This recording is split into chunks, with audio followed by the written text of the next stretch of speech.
गणतंत्र दिवस की आप सभी को बहुत बहुत बधाई हो। ये हमारे भारत के गौरव का दिन है।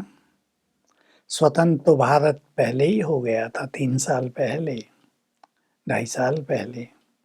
लेकिन भारत का अपना संविधान इस दिन बाबा अंबेडकर की अध्यक्षता में तैयार होकर लागू किया गया था।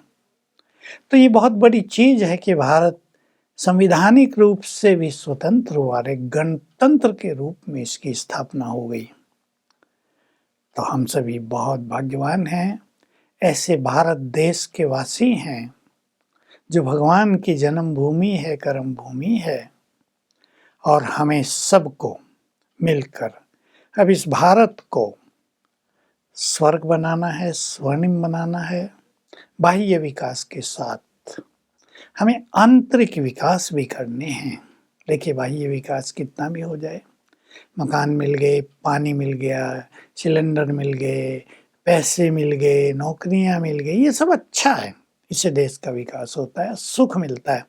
लेकिन अगर मन सुख ना हो, यदि जीवन में शांति ना हो, यदि बीमारियां प्रकोप का रूप लेती जा रही हो, तो सारा खेल बिगड़ जाता है। तो हम आज स्वतंत्र भी हैं और हमारा अपना संविधान है और नियम बनते जाते हैं, पुराने नियमों को रद्द किया जाता रहता है। ये बहुत सुंदर बात है। हमारी सरकारें जो ये करती हैं संशोधन, और कुछ ऐसे वैसे जो कानून थे जिनकी कोई महत्ता नहीं रही, उन्हें समाप्त, ये एक बड़ी सोच का परिणाम है। क्योंकि जैसे जैसे समाज बदलता है, कुछ चीजें निष्क्रिय जैसी, यूजलेस जैसी हो जाती है, उन्हें छोड़ने में ही भलाई होती है। और जो नई चीजों की समाज को जरूरत होती है, उन कानूनों को बनाना बहुत आवश्यक होता है। तो मैं इस सुंदर दिन पर, शुभ दिन पर, गौरव के दिन पर सभी भाई बहनों को सच्चे दिल से, ब्रह्मा कुमारी की ओर से, हमारे पूरे प्रशासन की ओर से, महान योगियों और पुण्यात्माओं की ओर से बधाई देता हूँ।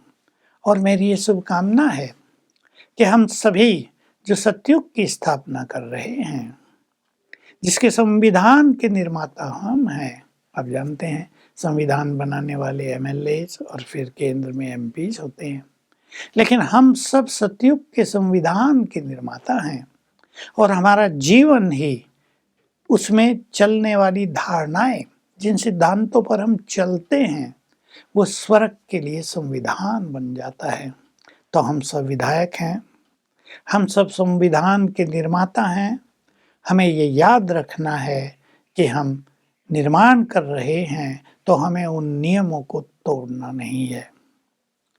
तब हमारे उन नियमों में बहुत शक्ति रहेगी और वही संविधान जो सत्य उत्तरता में चलेगा, नेचुरल रूप से बहुत सुखदायी होगा, जहाँ कोई समस्या नहीं होगी, कोई कोर्ट नहीं होगा, जेल नहीं होंगी, डॉक्टर्स नहीं होंगे, यानी ये समस्याएं नहीं है तो इनकी जरूरत ही नहीं होगी।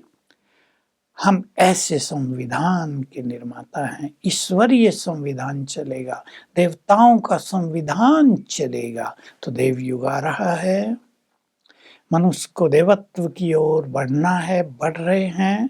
और भारत में रामराज, देवताओं का राज फिर से स्थापित हो रहा है, वो आ जाएगा।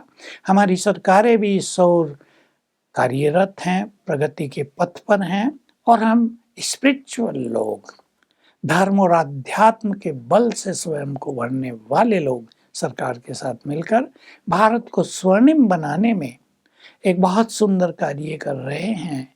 इस कार्य करने वालों को, हमारे ऐसे महान नेताओं को जो इस कार्य में जुड़े हुए हैं, इस दिन की बहुत बहुत हार्दिक शुभकामनाएं। ओम शांति।